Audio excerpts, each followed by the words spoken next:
Hermosos. Atila, ¿por qué estás peleando tanto, Atila,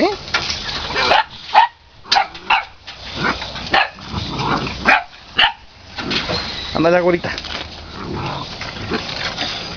Apolo.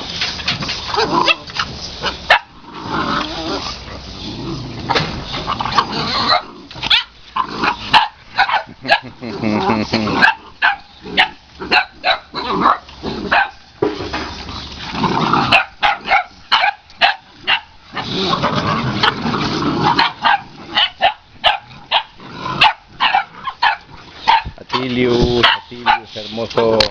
No, no me...